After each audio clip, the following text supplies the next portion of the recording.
Hello, welcome to Storytime. I'm Dr. Jennifer Bird. I'm a biblical scholar, and oh dear, I seem to have frozen here. What's happening there? Okay. I'm a biblical scholar, and I care very much about what people do with what they find in the Bible. Having some technical difficulties here. Weird. That's never happened before. Okay, so anyway, just stay still. Hi. So today, we're going to do something a little different, and I do have a presentation to share with you all. But first, I want to say thank you so much to all of you for the way that you support me. Some of you do it by who are interested and able to be here live with us. So there's some people here with us already today to chat or just watch and listen while you're doing other things. I love the way that you all chat with each other. It's always so positive and constructive. I appreciate the way you support me, which is in sharing videos with people and commenting and liking videos, and even supporting me by joining the membership, YouTube membership, or through Patreon. We'll just put in a little plug. If you're going to go through Patreon, please don't use the Apple app for it, because Apple takes a 30% cut if you go that route. But anyway, just all the things. And I do want to say I'm really pleased with how well Marriage in the Bible is doing with folks. And so that tells me that some people are telling their friends about it and spreading the word. And I'm very also pleased that the audio is selling. Which is, again, I put a lot of work into both writing the book and recording the book. So all of those things are, I appreciate and help me in ways that are kind of hard to, describe. But I appreciate that, all the things you all do. And so thank you. I think that was it. Next week, we get to have Dr. Francesca Stavrokopoulou. I'm so excited to chat with her. That'll be really fun to have her here. And that's it for now, I think, in terms of announcements. I think maybe I should also share again about the videos that are available. I've updated the website so it's a little bit more clear. Let me just share that really quickly with you all. So I do have a few videos right now available. So if you come over to video courses page over here, and of course, a link to my YouTube channel, but then there's some short courses to rent or buy. And these two are the only two I have available so far. The first of two on making sense of Paul. And so when you click on this, it'll just play like a minute and a half promo, so you can kind of see what I'm doing with that. This is an article that Eve's Curse Revisited that is mentioned in this video, which is it's a piece of scholarship that radically changes an understanding of Genesis 3 that is profound, in my opinion. So that's why I have shared it. It may be against the publishing gods, I don't know, but I'm just doing it anyway. And then I created and edited last week this. It's about an hour and a half, but it's a narrative of what the Hebrew Bible and then the Newer Testament are saying in terms of as a narrative, which is not necessarily the same thing as what would have actually happened historically, but it's the intro that I do at the beginning of a biblical intro course for the Hebrew Bible or the Newer Testament, because you can't really understand the Newer Testament without the Hebrew Bible. And it's just helpful for people studying the Hebrew Bible to kind of go over that first. So it works no matter which testament you're looking at. Anyway, I'm really wanted to make sure you all saw that and were aware of that if you're interested in essentially getting what I would offer in an in-person class. So on this kind of content. So that's what all that's about. So today, wow, it's glitchy today, huh? Okay. So today we are talking about so this is because last week, talking with Dr. Robin Walsh, she and I had a brief little exchange about the letter from Pliny to Trajan. And we didn't discuss what's in that letter. She just happened to bring it up kind of in passing, and said that she has heard that there are some scholars who are saying, okay, well, based on word usage by Pliny in his other letters, so comparing what makes up this letter in contrast to others that are in his corpus. The scholar is suggesting that he doesn't, I think it was male, but the scholar is suggesting they didn't think that the letter from Pliny to Trajan was legit, so that it was some form of pseudepigraphy, right? And I was very sad to hear that because this is such a valuable letter for understanding what was going on at the end of the first century and beginning of the second. And I was somewhat relieved that Robin said that she kind of thinks it's still legit. She hasn't given up on it yet. And I'll just wait to hear from other scholars on that. So someone who, one of my patrons actually reached out and said, "Hey, what's this letter you're talking about?" So um, so I decided to just make today's story time about looking at that letter with you all, and alongside the biblical passages that it helps to uh, understand. It helps you understand better. Because yeah, so we'll look at the two together, and actually, we're going to look at passages in First Peter first, and I highlight the passages in First Peter that connect to the language in this letter. Okay. So this might be a short one today. We'll see. But honestly, I didn't know about this until I was in graduate school writing my dissertation on the letter of First Peter. So this was profound for me in terms of what it helped me to do and say in my dissertation, actually, that I wouldn't have been able to say and do had I not known about this letter, and then that led to other ancient texts and other ancient texts, artifacts, you could say, historical artifacts that shed light on this issue. Okay, so that's not entirely true. I knew about the Imperial Cult before knowing about this letter. That I should be clear about that. So I feel like, actually, let me stop sharing here for a second. I know that there's just a couple dozen people here live, but if you wouldn't mind, if you're here and you are able to kind of drop a note or two in the comments, and even if you're watching this in the replay, that'd be fun to know. If you have heard of the Imperial Cult prior to today, and what did you know about it? What, like, just anything you feel like saying about that. I didn't know about the Imperial Cult in the first century, in the time of the Newer Testament writings. It went on much longer than just the first century, but it is an important element of understanding Newer Testament writings, and therefore the communities that we're talking about, their realities are better understood. So Nada, thank you, Falconbridge. I appreciate that. Anyone else familiar with the Imperial Cult prior to today? Have any run-in with scholarship on it? Anything. You're assuming to start with Augustus. That would be an appropriate assumption, since yes, he is the first emperor and he called himself God. So yes, but yes, I mean, it does start with him. But the thing is, it is central to politics. The thing is, we can also look back, right? You can look at lots of ancient contexts and cultures that talked about their leader, whatever it might be, right? A pharaoh, a king, or whatever. That they talk about the blessing of the gods or the god as a way to say that that the gods are with our leader, or even calling your leader a god, like deifying your leader. Whether or not they actually believed they were a god is really irrelevant, right? The language is a form of propaganda, and it worked, right? So let's see, I knew some emperors were deified. Sure. Okay, great. Thank you. Only in passing, little to nothing. Appreciate that. I have learned some stuff about it in school. I'm going to read this, put this one up. I learned some stuff about it in school when it came to the Romans. Okay.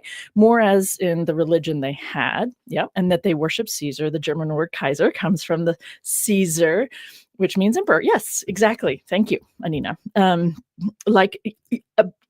Exactly. That is an appropriate parallel to help us try to wrap our heads around what was going on, and that and to not look at it as something totally ridiculous. It is something that people do. And it's only a step. I think it's only a step removed from saying, God bless the president. Like, I think that, like, that is just one step shy of the president in this country has always been male so far. He is a god, right? Like, just a fine line there. Um, all of a sudden I'm nervous about all these things. Like, should I be sharing this on my screen? Yeah, maybe. I just learned about Julian's. Oh, lovely. Lovely. Okay. Um, that's about how I understand it too. All these great things. Thank you all for chatting. I appreciate that. Um, Thank you. I appreciate it. Okay. So I have this on the first slide, or one of the first slides, but I'm going to share the book here, The Roman Imperial Cult in Asia Minor. I honestly can't overstate the importance of this book. It's just stunning to me what it opened up. And so I'm trying to bring into the PowerPoint here today some visuals to help you with this. Okay. I'm not sure if showing you the table of contents actually helps much, because it doesn't. Okay. But, the intros to some of these books that we highlight in public scholarship, often the intro itself is all you need to read. Isn't that terrible? I mean, you get much of the meat. Obviously, the book itself is always going to go into more depth and give you more pieces to hold on to, or to hang on those little hooks you've just learned about in the introduction. It's really one of the more powerful books in my graduate school experience. I constantly refer to it. I constantly tell people about it. So, okay, here we go. Let's do this. Let's do this thing. And so I'll try my best. My second screen isn't working today. I was going to try to see if I could track with you all while I'm over in the slide. And so I'm not sure how this is going to go today. So I might not be as smooth maybe as we'd like. So, okay. So here's the presentation. Why Pliny's letter to Trajan matters for Newer Testament writings. And it is for today's story time. Okay. So the thing about this is the Imperial Cult is a way of referring to a collection of things that were a part of Roman society. And the Romans, so they had essentially, yeah, okay. So we're going to look at a couple maps here in just a minute. But let me just talk it through just briefly. So the Imperial Cult, we could refer to as the reverence of all things imperial, right? Because for some people, the word cult is too negative. But so there would be temples or altars. There would be priests, all three of these things, right? So temples, obviously, in the more wealthy, the larger cities, right? There would be smaller altars, just as a place where a person could go and pour out a libation or just offer a gift of some sort. And there may or may not be a priest associated with an altar, but there would most likely be a priest associated with a temple, right?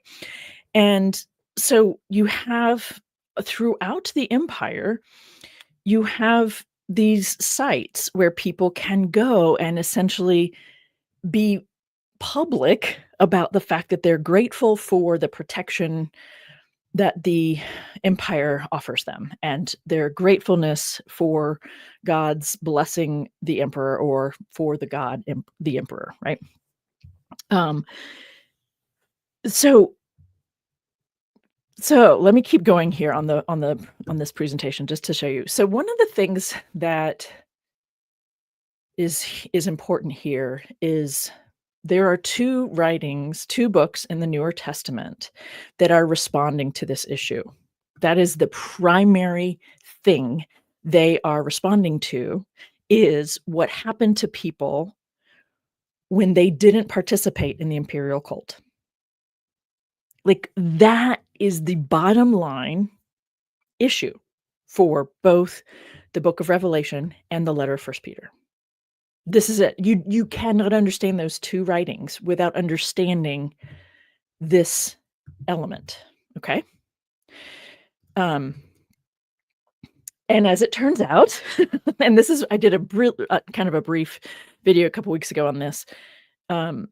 This issue of people who are not participating in the imperial cult are being persecuted, whether it is specific in terms of being arrested and tortured and executed or fined or whatever, or whether it's just general malaise or general neglect or antagonism from their neighbors, right? So, um, so one of the books, Revelation, takes an apocalyptic approach to venting about this reality. The other embodies what I refer to as a practical, as in just survive mentality. And I do want to be very clear that when I brought this up in light of what's happening in my current context, I absolutely get that we are all going to respond differently, and not just these two endpoints, right? And there are other really different ways to respond to this whole situation. So yeah, there's a lot to say there that I just kind of tapped into. So anyway, so talking about first century politics and realities, okay? The two writings are addressing the same issue. One is written from someone who is imprisoned in Rome. He's been arrested for being associated with this group called the Christians. And that is why he's arrested. Christians are perceived as not being appreciative of the imperial ruling and, whatever. And so there are other things associated with that name. So they are suspicious regardless of what they've said or done, right? People perceive them as suspicious people. So he's arrested because of the name, okay? And he is sitting in a prison in Rome, and his comment is just do what you need to do. Bow down. Who cares, right? Do what you need to survive. The apocalyptic worldview is taken by the writer of the book of Revelation, who is far removed from, the capital of the empire. And so there may be a little bit more space for him to be able to essentially figuratively flip the bird at imperial rulers and this horrific thing that is happening to people, right? However you want to look at this is fine. But I'm trying to show you what's going on here. Okay, so take a minute to wrap your head around what we're looking at here, because it isn't a map that most people typically look at. And so this is one of the maps in the book. I've just taken a picture of it. So when you look at this, so Bithynia, I don't know if you all can see my cursor, but so this is modern day Turkey. All of this is modern day Turkey. And here the so the Straits of Gibraltar, not the Straits of Gibraltar. This is the I just drew a blank on it. Big important battle took place here during World War I. This is where Istanbul is today. Like 3% of Istanbul is over here on the Asian side, and 97% of the city is on the European side. So this is a body of water. This is the Black Sea up here, right? Up here. This is the Black Sea. So this is the west coast of modern day Turkey. So I hope everybody can kind of see what's going on here. So the reason I'm showing you this map is because in the letter of First Peter, let me see if are there any questions? No. Okay. In the letter of First Peter, I thought I had a text box up to explain this. Okay, not sure what happened there. In the letter of First Peter, it opens with a reference to these 5 provinces, and it lists them in this Pontus, Galatia, Cappadocia, Asia, and Bithynia. And so we talk about how at the opening of the letter of First Peter, because of that, Bosphorus, this is the Bosphorus, right? Because of that, we're assuming that someone came from way over in, from Italy, modern day Italy, came around and sailed up here onto the northern coast here, and docked and took a letter that was written by someone in prison in Rome, and that they kind of did this kind of a route, right? And read the letter to various communities throughout Asia Minor. Okay. Here is another map. And so this is the book itself breaks the Imperial Cult map into multiple, so you can see where there are altars. Let me stop sharing this just very briefly so I can show you this. So there are so that's a map of where there are just imperial altars. There's a map of imperial temples. And then there's a map of where there are priests. And then what I'm showing you in this slideshow is the pulling it all together. So essentially, where there's any representation whatsoever of the imperial cult. I love maps too. So this is all of them. Yeah, it's a composite. That's what I'm looking for. Composite of them all. So that means that, so that means, right, these are all locations in 1st century Asia Minor where you would have some sort of representation of the imperial cult. And what I think is important to keep in mind is that the farther you get from Rome, the more important the imperial cult was for maintaining stability. I hope that I hope that makes sense. And of course, we would expect to see it heavier, more dense near the coast because the population was denser there, right? But it is throughout the region. Like, I think it's also really important that you have representation in these smaller communities too, right? And, I don't know what you all know about how life works in small towns.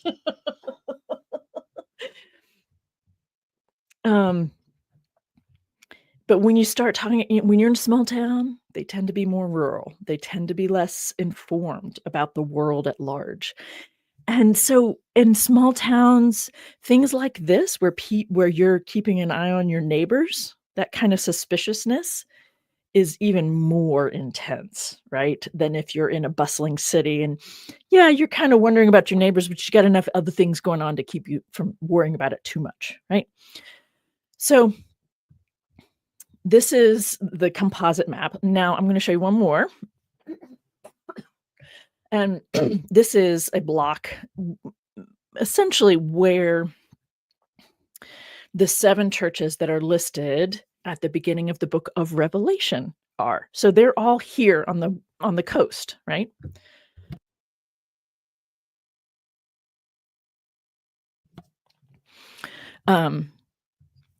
Meaning it isn't that there are just 7 churches who are struggling with the issue that the guy in Revelation is addressing, but there are 7 right there in the area. And it is most likely that he himself had been in one of those small churches. And of course, the number 7 is a very clever way to, right, give a nod to what's going on, yada, yada, yada. But I think that this one and this one, right, so the 7 churches themselves are over of Asia, excuse me, of Revelation are over here, right?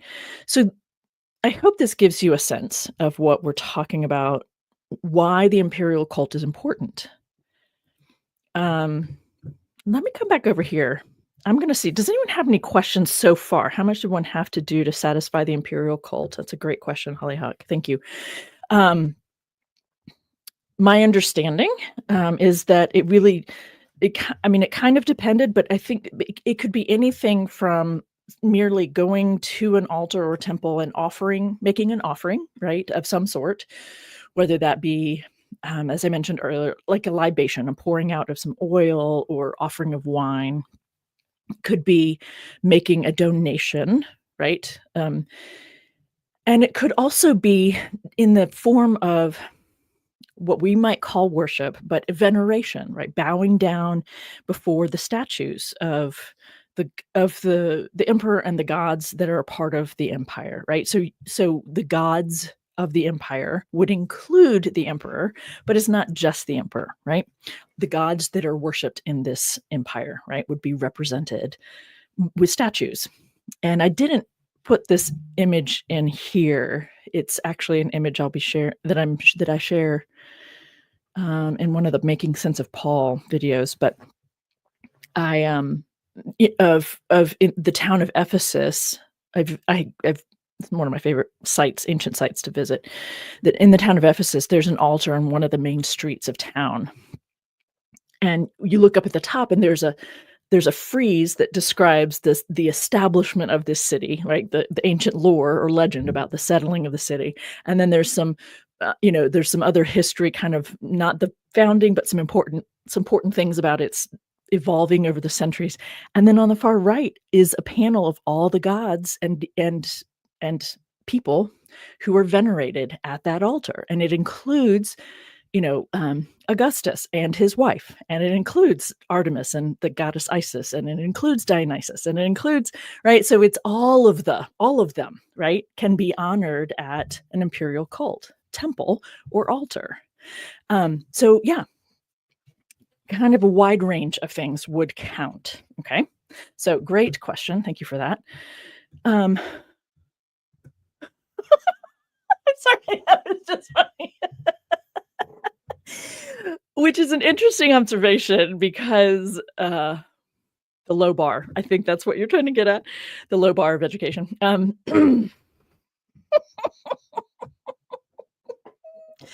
thank you for the questions, Hollyhock. I don't know the answer to that, honestly, and I don't know if it's like a monthly thing, and I don't know if this book actually addresses the frequency. That's a great question, right? How often? Let's see if it has anything about that. But what's interesting is it's probably something like a weekly thing, kind of like we have today, and but those who are really devout are going to go really often, right? Like, just want to get your bases covered. Um, it's what cracking me up today. I'm just going to show what I'm laughing at here. It's fortunate when I lived in a rural area, my closest neighbor was on the other side of the cow field. How did you specify which god you were offering to? I mean, I think that's a part of, um, you know, is it public? I mean, it's a small altar, the one in Ephesus, but there's also an altar, a larger altar involved because it was Neocorus, a town that was crowned for its uh, for how well it participated in the imperial cult, actually. So I'm sure that there's more than just the small altar on Main Street. Um, but I don't know I don't know specifically. I'm assuming it was given like you would, gesture or, whatever, or if, saying something about, Hail Caesar or whatever. I don't actually know the specifics on that. I think that's a great question, though. Here's another question, which I haven't read through yet. How would Roman authorities know that someone wasn't practicing worship of the Roman religion, but rather were practicing Christianity? Great question to get me to try to nail down on what's going on here. Primarily that people notice that you don't show up. People notice that you've not taken a trip into the altar or the temple. You haven't made any gestures of acknowledging being what we might call being patriotic gestures, right? Um, you are suspect if you are not participating. It's, in a sense, it's that simple, right? And so, if there's not like a weekly thing for people to attend in order to, be seen, right? Then you need to make sure that people do see you when you go, right? Um, so so yeah, so I'm gonna hold off on saying more than that, but that's a very helpful question. I appreciate that, Wade. What would start raising suspicions? Yeah, exactly. That you're not standing up when we're saying the Pledge of Allegiance. Like, what's going on there? You're not putting your hand over your heart. Like, what's going on there? All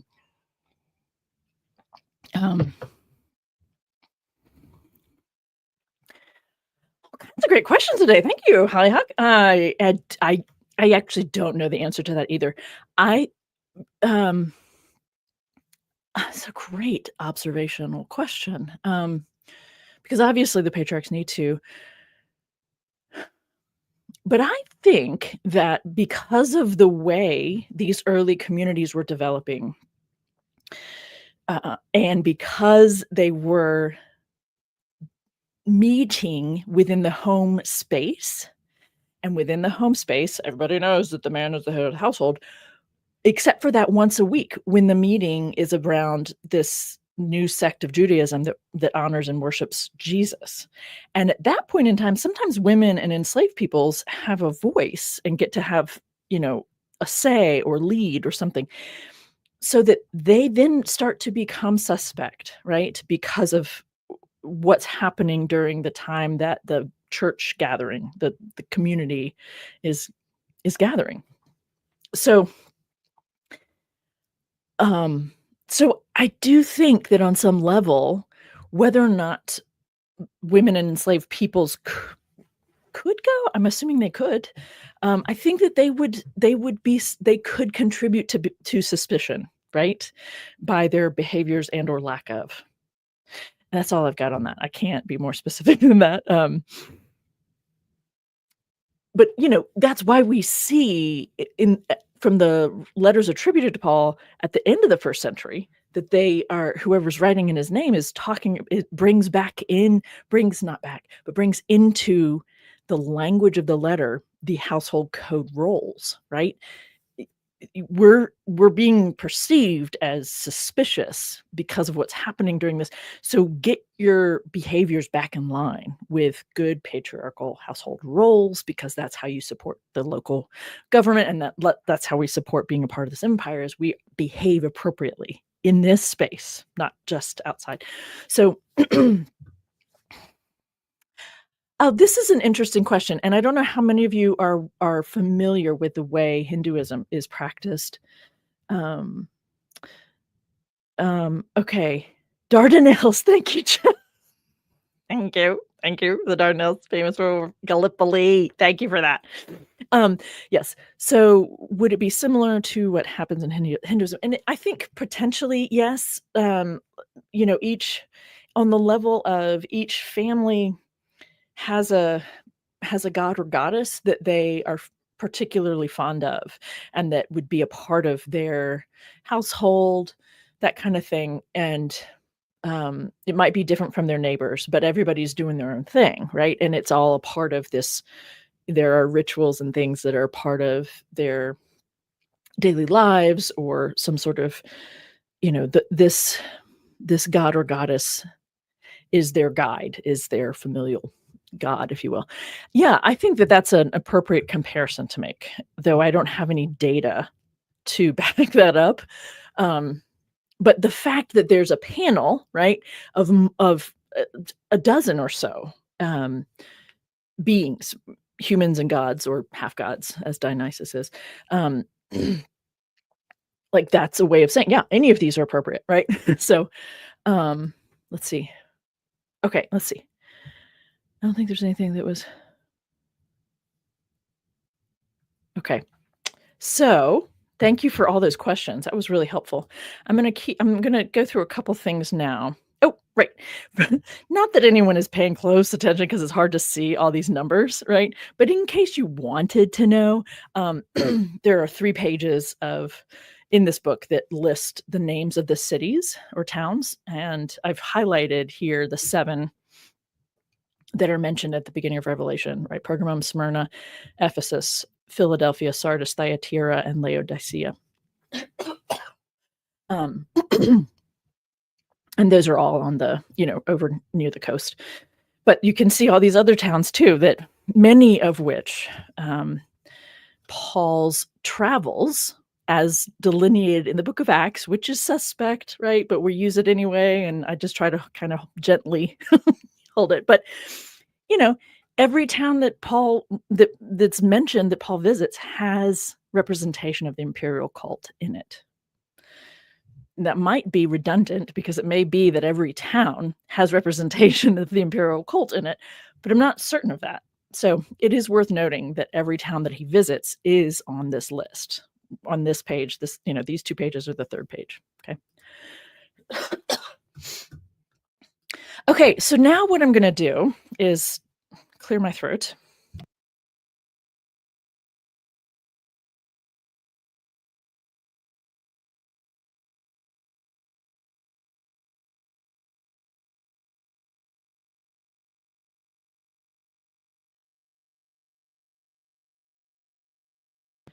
Okay.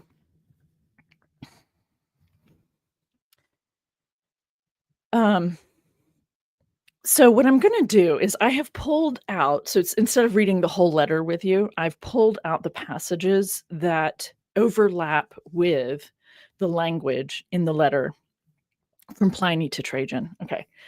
So, um, so I'm gonna read through these verses. I know that not everybody can see red, I'm sorry, but it is bold and italics if you're not able to see red. So hopefully one way or the other, you're able to see the specific language I want to draw your attention to in each of these passages.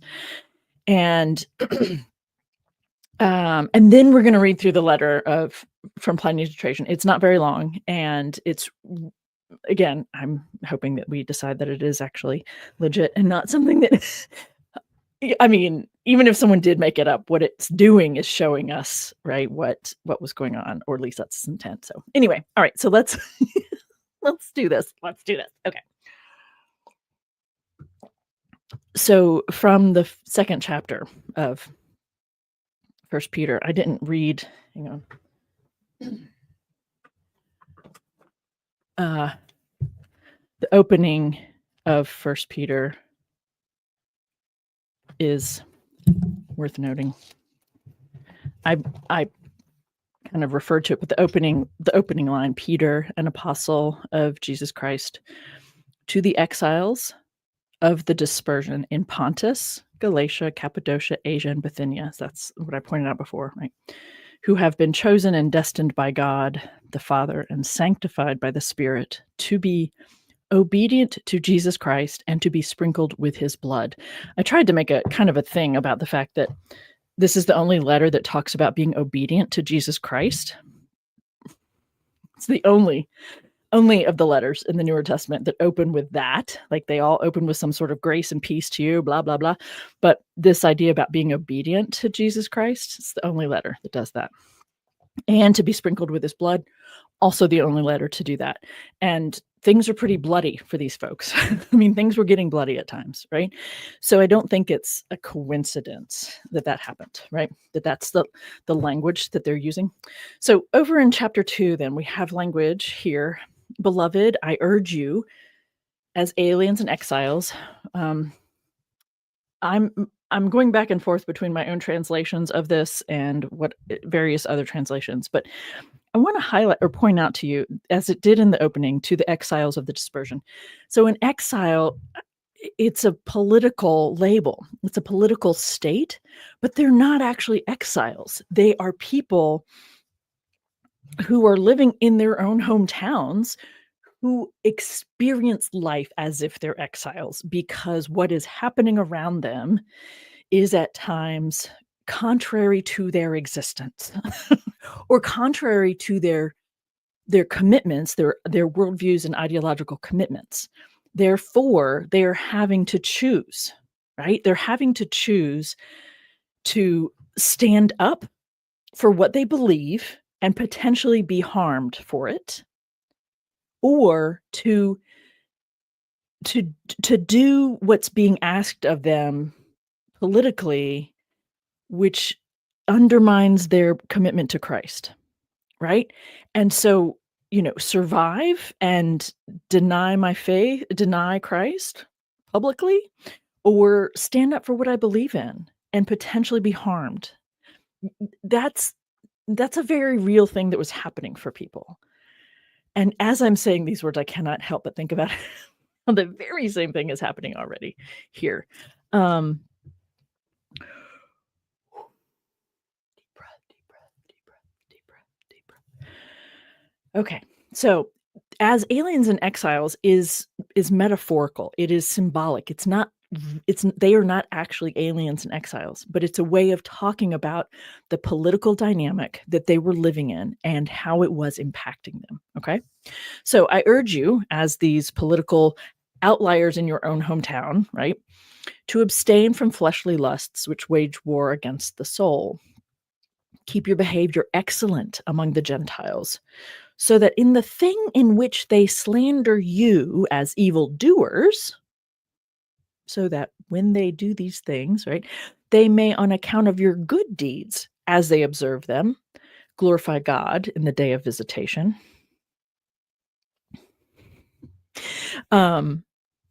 So just pay attention to this, right? In the thing in which they slander you as evildoers. This is language we're going to see over in the letter here in just a minute.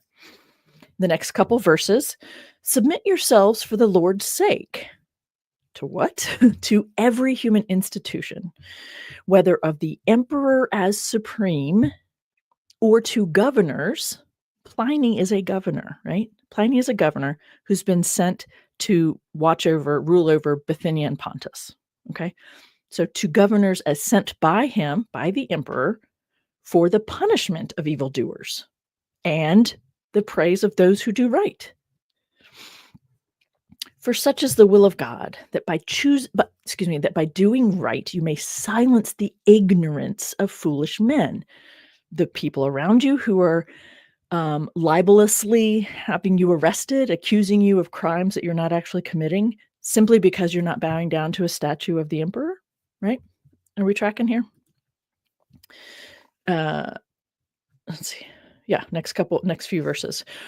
For it is God's will that by doing right, you should silence the ignorance of the foolish.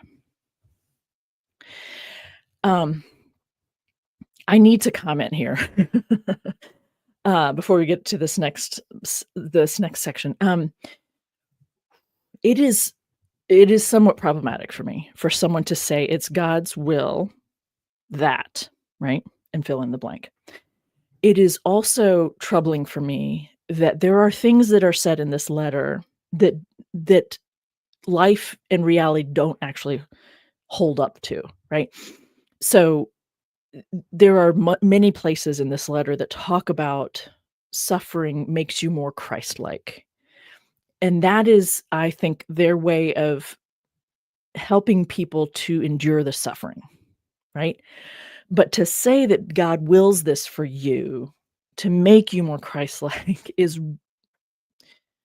what happens when people read First Peter out of context and don't really understand that we're talking about literal life and death here for people. Okay.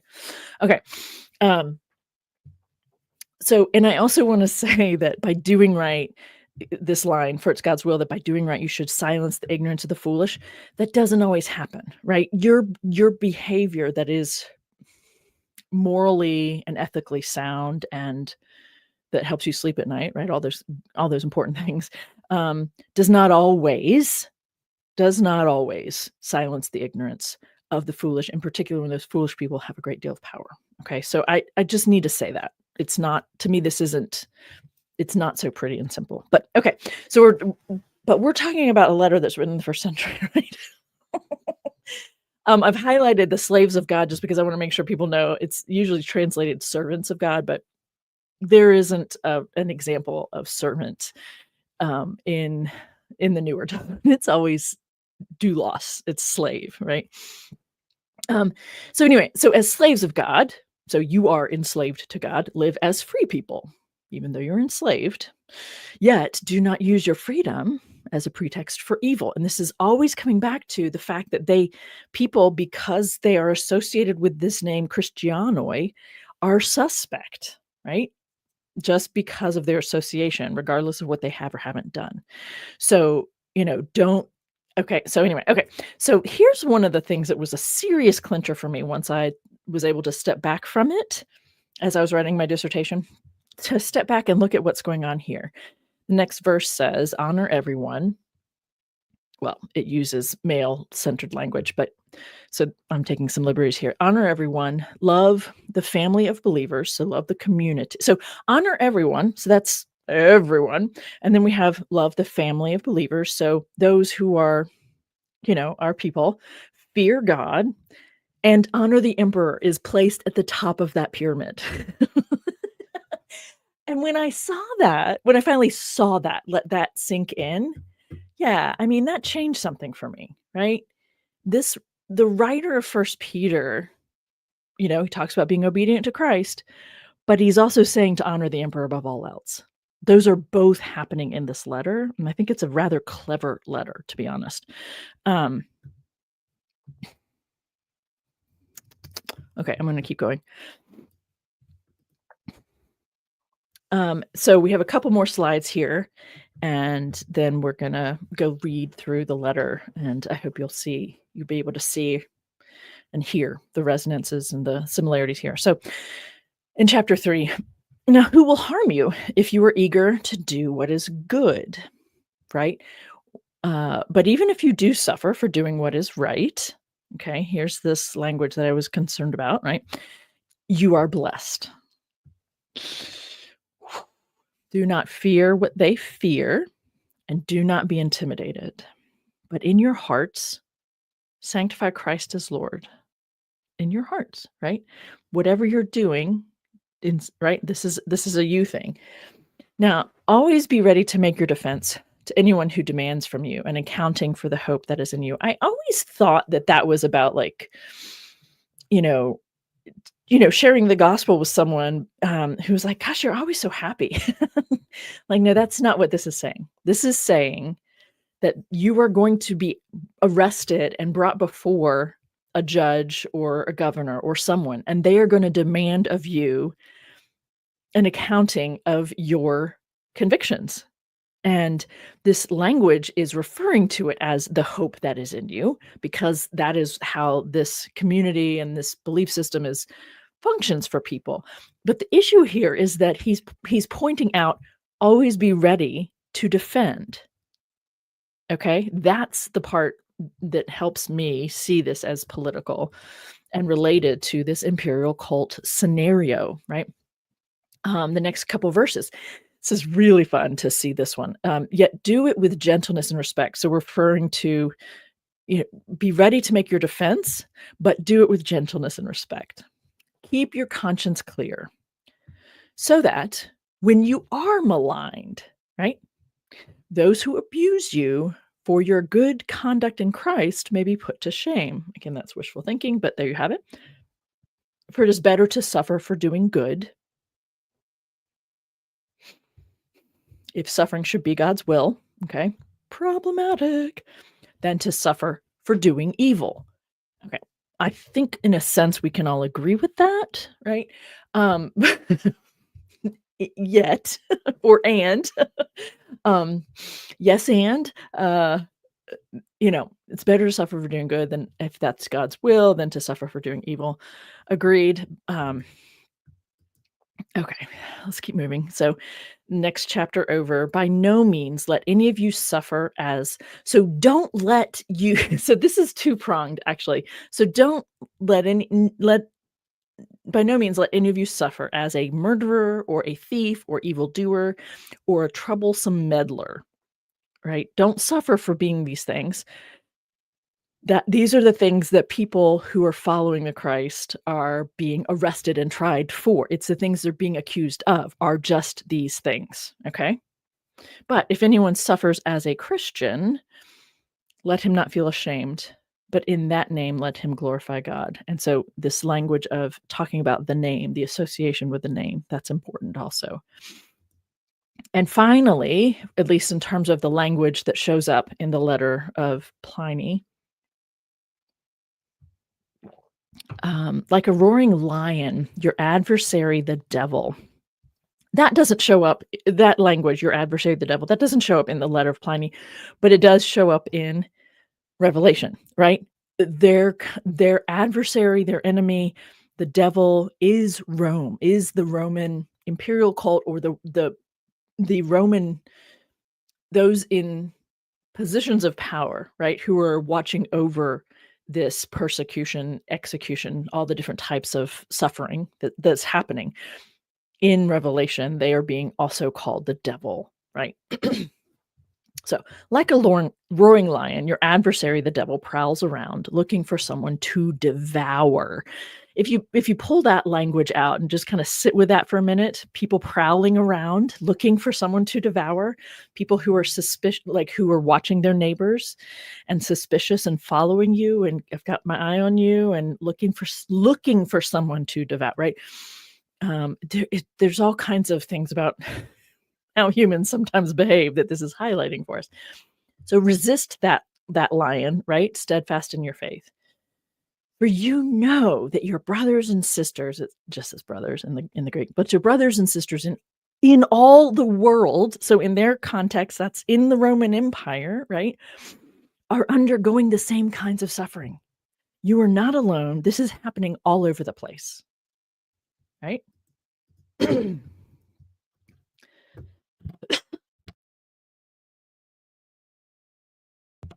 Okay, so all right, so now I want to read through with you. So here's another actual story time to read through the letter of Pliny to Trajan. So remember that what we're talking about is Pliny is a governor. If you're just joining us, Pliny is a governor who's been sent by Trajan, the current emperor, and he is watching over or ruling over, taking care of business in Pontus and Bithynia, which are the two. I can actually go pull that up really quickly. The map. I'm gonna do that real quick. Let's see. I'm not sure which one is easier to look at, but we'll try that. Okay. Sorry, I keep coughing into the microphone. That's probably not very fun for you all. Okay. So Asia Minor, so modern day Turkey, Bithynia and Pontus, they're the northern section on the coast up there. That's where Pliny was sent as governor, is over the two places, that kind of two-pronged province, Bithynia and Pontus. Okay. So, and he has some correspondence with the emperor Trajan from time to time. And this is one of those letters. Again, this is what came up last week with talking with Dr. Walsh, that I hope that we discover, or some people decide, that it is an authentic letter. I'm counting on it being one, just because I've used it for this purpose. It has been really helpful for me. So we'll see what people decide about that. But in the meantime, the language itself is revealing. Okay. All right. So Pliny the Younger was governor of Pontus Bithynia from 111 to 113 Common Era. We have a whole set of exchanges of his letters. I've pulled this from the internet, by the way. I don't even remember which website, because it's out there on so many different ones. So forgive me, please, for not having that cited. But we have a whole set of exchanges of his letters with the Emperor Trajan on a variety of administrative political matters. It's true. You can go see, it's a really interesting list of things that he seeks advice about. These two letters are the most famous, in which Pliny encounters Christianity for the first time. There's one translation out there that refers to them as Christniks instead of Christians, as a way to highlight the politicalness of the political nature. All right, Pliny to the Emperor Trajan. It is my practice, my lord, to refer to you all matters concerning which I am in doubt. For who can give better guidance to my hesitation or inform my ignorance? Nice little butter them up, right? I have never participated in trials of Christians. I therefore do not know what offenses it is the practice to punish or investigate, and to what extent. So you hear that there are offenses associated with Christians, right? Just that, right? And so which offenses are we supposed to investigate? And to what extent? Okay. And I have been not a little hesitant as to whether there should be any distinction on account of age, or no difference between the very young and the more mature. Whether pardon is to be granted for repentance, or if a man has once been a Christian, it does him no good to have ceased to be one. Right? Are you punishing him for that at all? Right? Or do we? Okay, yeah. Whether the name itself, even without offenses, or only the offenses associated with the name, are to be punished. Okay? Really valuable language here for us. Meanwhile, in the case of those who were denounced to me as Christians, I have observed the following procedure, and this is where some of your questions in a sense, are answered. Some of you who were asking, yes, exactly, nice butt kiss. Some of you were asking, well, what do you do, right, to participate in the imperial cult? This letter is explaining some of it, right? I interrogated these as to whether they were Christians. Those who confessed, who said yes, I interrogated a second and a third time, threatening them with punishment. So, right, they've said yes, and he's like, "Are you sure? Are you sure?" Those who persisted, I ordered executed.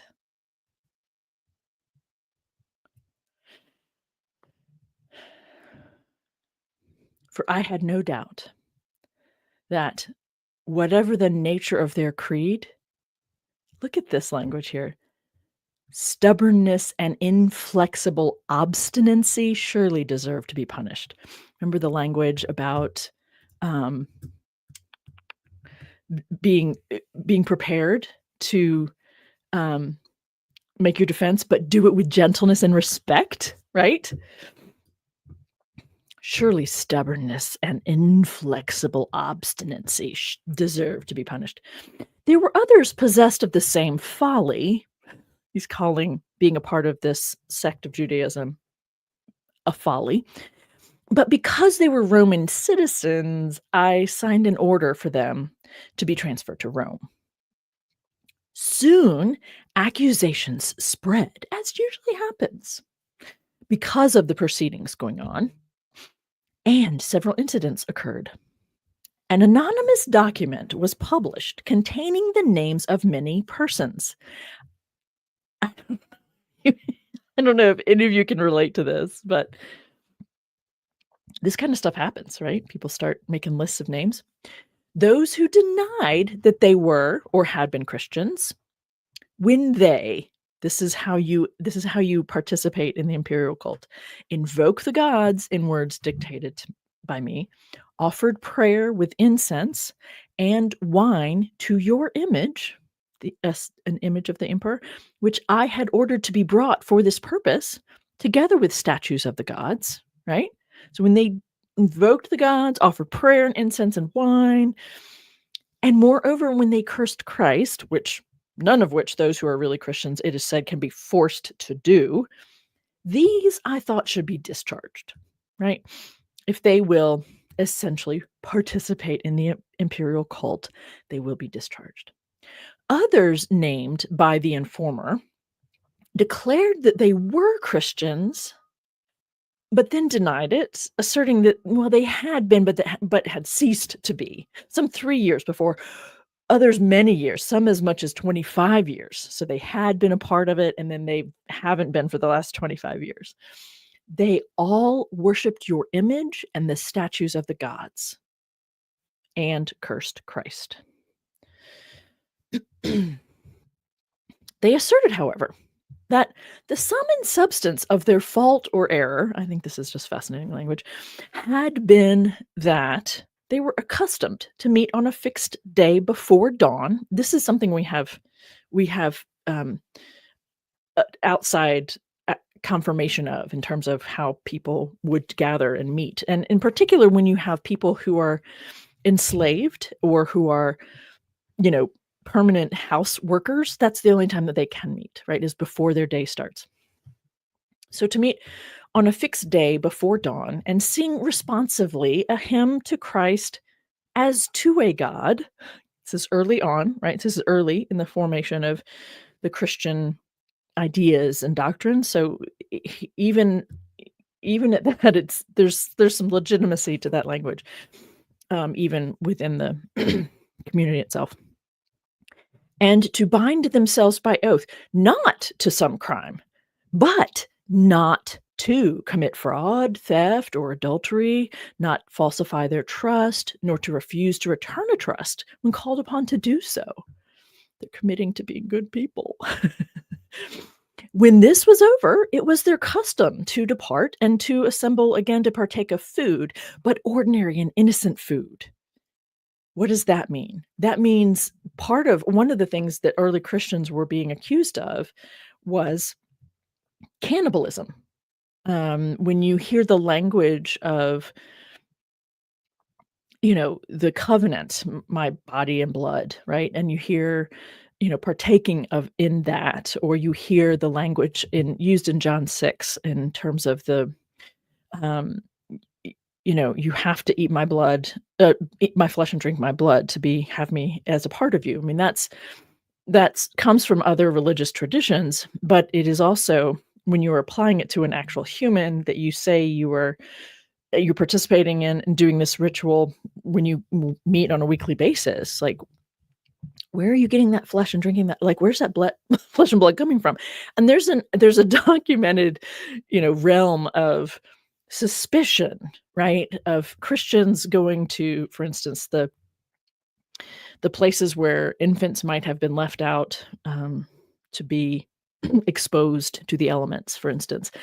So being accused of taking those children, and you I can't even finish that statement.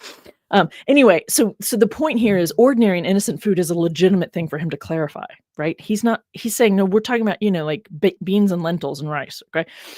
We're not talking human blood," which is something they've been accused of, okay?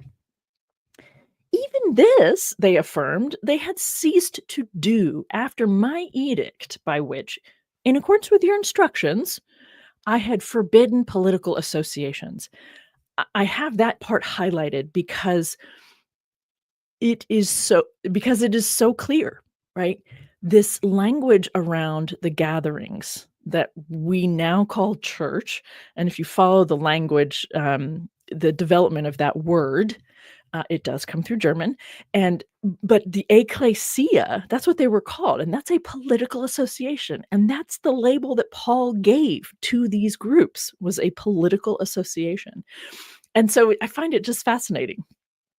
So they affirmed they affirmed they did all these things, but that they stopped doing it when he said no more political associations. They stopped.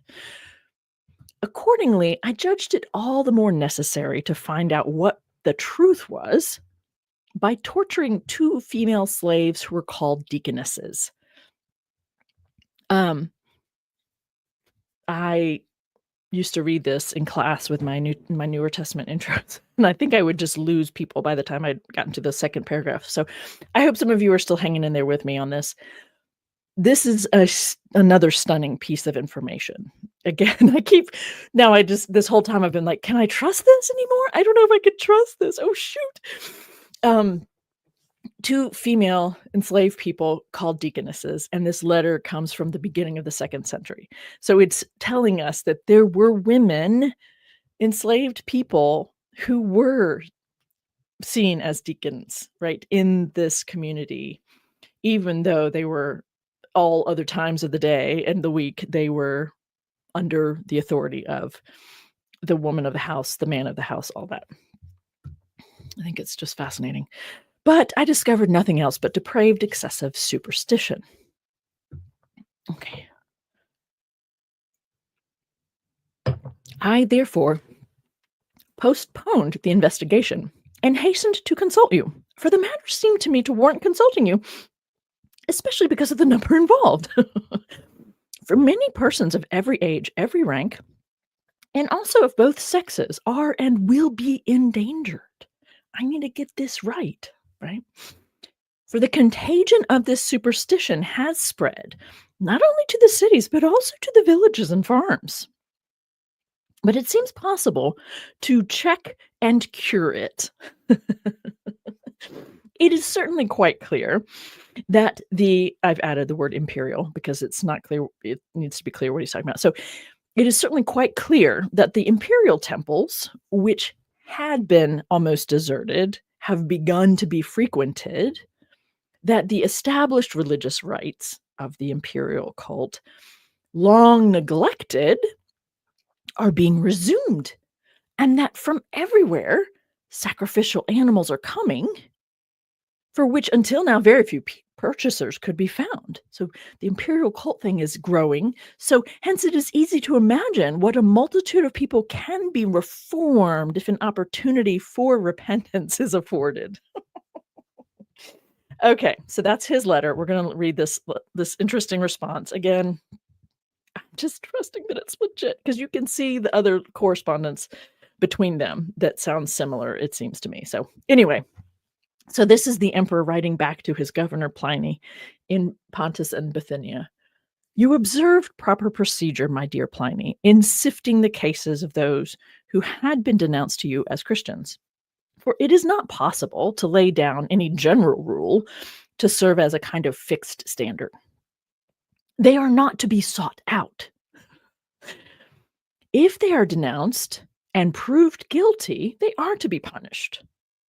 With this reservation that whoever denies that he is a Christian and really proves it, that is, by worshiping our gods, even though he was under suspicion in the past, shall obtain pardon through repentance.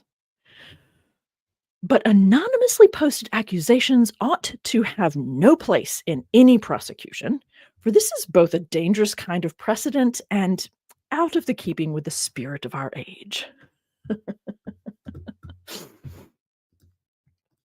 So there you have it. Thank you, Pragmatic Crystal, for sharing all those posts, posting all those links. I appreciate that. Yeah, I see some comments up here. I was on the other page reading, so I didn't see your comments here in the chat. Oh, that's interesting. I don't know anything about this. We still have people accusing others of baby eating. I don't know what you're referring to, but I find that fascinating. Oh, holy mother of God. Maybe.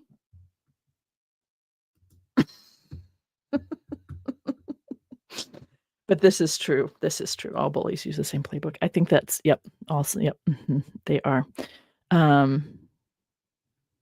There's a good reason it reminds you of that. Yep.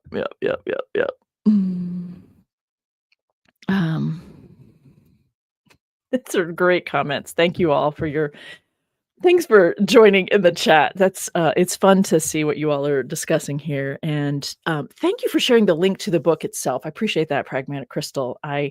The book I'm talking about that I drew from for my presentation is this book, Rituals of Power, the Roman Imperial Cult in Asia Minor. I cannot overstate its importance. It's what and understanding this is what I'm drawing upon for this presentation, but also then when you go to visit sites such as Ephesus, as I mentioned, I'm sorry I didn't bring pictures of that. I just was trying to focus on this letter. But going to visit a site like Ephesus or Pergamum is like in my top 3 favorites for this very reason. It is mentioned in the book of Revelation. It has a reference to the throne of Satan, right? The throne of Satan is there in Pergamum, right? And Christian archaeologists have labeled the former temple to Zeus as the throne of Satan, but that's not it. It's the temple to the emperors in the main part of town. That's the throne of Satan, right? They're demonizing anything to do with the Roman Empire, right? And that the temple to Trajan and the other emperors there in the heart of the city in Pergamum, the highest level of the city before you get to the living quarters, it's a pretty massive temple, relatively speaking. It's especially to be built on the side of a mountain, and it is impressive in terms of the stores underneath the hillside. I mean, it's an impressive building to visit. Pergamum is absolutely just delicious, and you can see in Asclepion a place of healing, from where you stand on the hillside. You can see it in the distance. It's really kind of lovely. Yeah, so there's just all kinds of reasons why I find this really fascinating, and it opens up a lot of things, right? It opens up for me. It opens up even some of the language around women needing to women, giving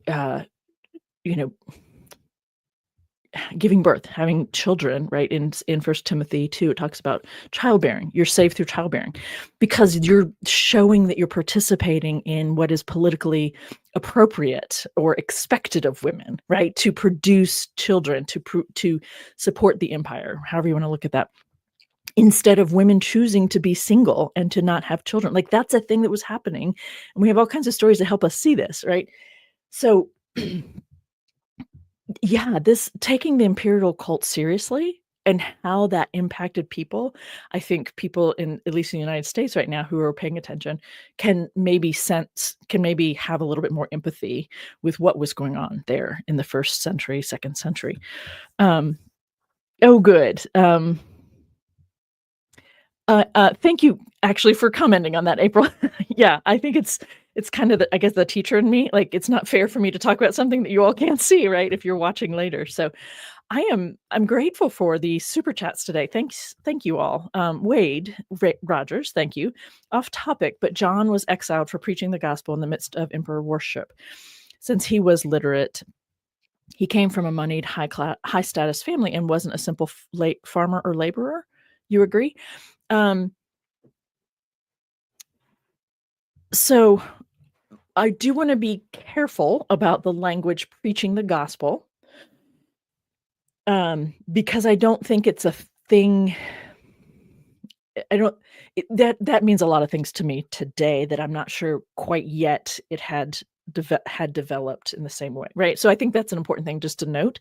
But he was exiled or arrested or something. I appreciate Lynn Huber's comments on this live stream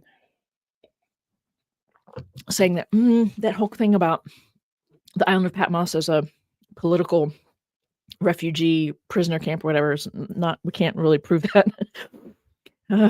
All these things that we're learning that we can't say anymore. So in the book of Revelation, it is very clear, yes, that he is exiled, imprisoned, something, because of his association with the name, because of his participation in the cult associated with Jesus, the sect of Judaism that worships Jesus. So you're asking, since he was literate, he would have been from a higher status and not a simple farmer or laborer. I do think so. Yes, sorry, I needed to take a beat to wrap my head around your question. I do agree. I think it's also really interesting. I mean, you know, there's just so many complicated dynamics here. Is that his relative privilege? Is that what allows him to be so vocal and, denouncing the Roman Empire? He has a sense of security even though he's been even though he's being mistreated and he knows people have been killed for sure, right? But I'm always curious about what allows or enables people to speak up and to use the form of resistance or speaking back that they do, right? 1st century, we have these 2 letters. We have these 2 things written from the same experiences, same general communities, although in different parts of the empire, right?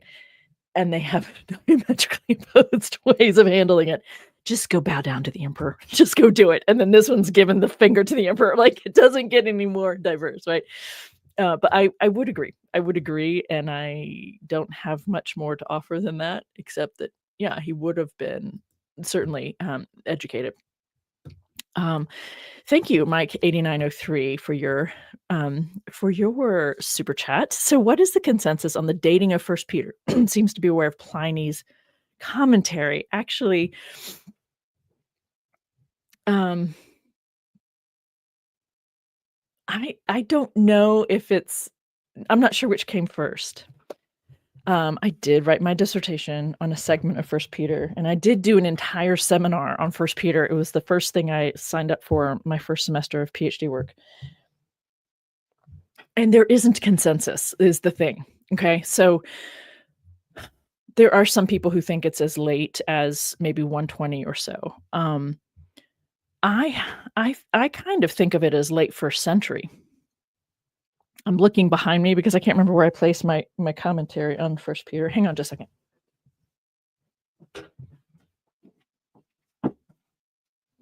Yeah, this is a commentary on the letter First Peter, by the way. The First Peter, which is all of 5 chapters or 6 chapters.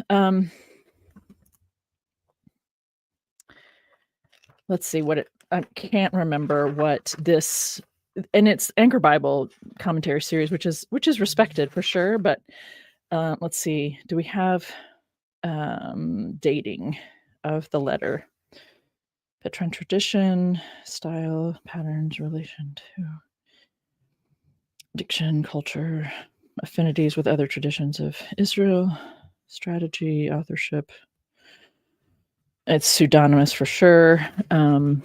Date of composition. Okay, the date before which First Peter was written, the date after which First Peter was written. So we have conversations there, and let me just really quickly see what that says. 134. 135. Sorry that I don't just have a great answer for this, but I love the question and I want to give it as the most solid response I can give it. All right, so the letter contains no explicit statement regarding its date of composition, so the date must be determined on the basis of circumstantial evidence. This includes 1, the earliest external attestation of its existence, and 2, internal evidence relating to its date of composition and its corollaries. Divided opinion on these last issues is accompanied by disagreement concerning its date as well. So we're just so scholars are all over the place.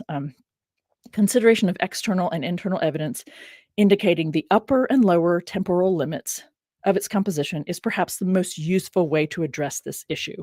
So he goes through and he talks about and he shares, right?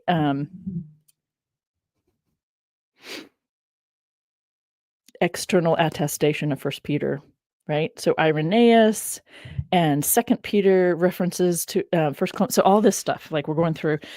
First Peter was composed prior to 95 Common Era, which is the date when First Clement was written, in the opinion of most but not all scholars.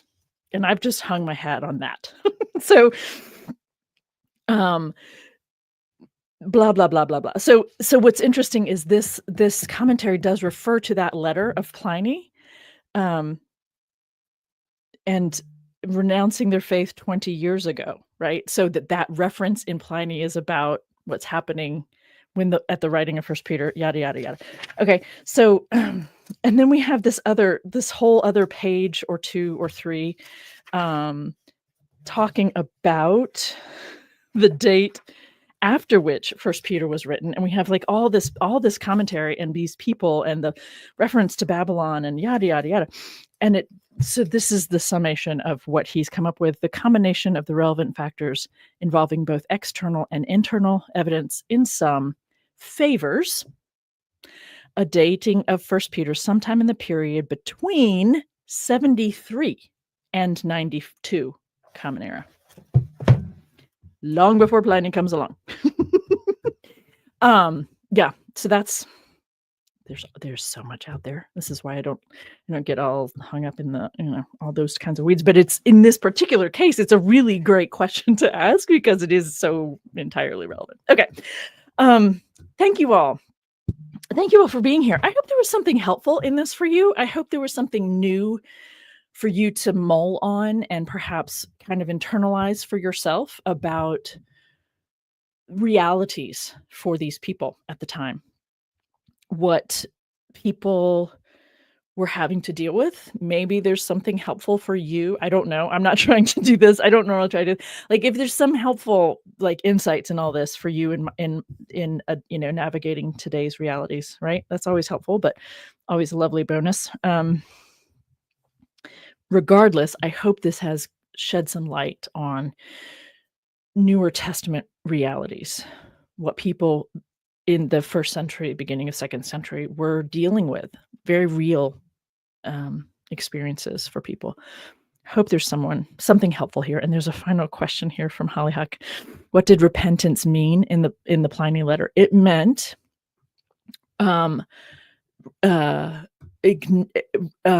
rejecting the commitment to the sect of Judaism that was honoring Christ, Jesus as the Christ.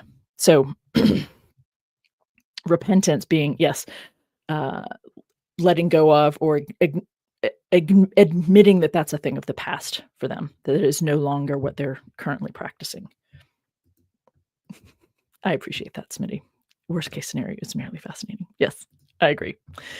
All right. Thank you all for being here. Thank you for chatting amongst yourselves and being present. All the things. Thank you for the way you support me in all the many ways. I appreciate it. And we're going to go out with some music here. And I'll see you next week with a conversation with Francesca Stavropoulou. I will work on saying her name more smoothly. Thanks, you all.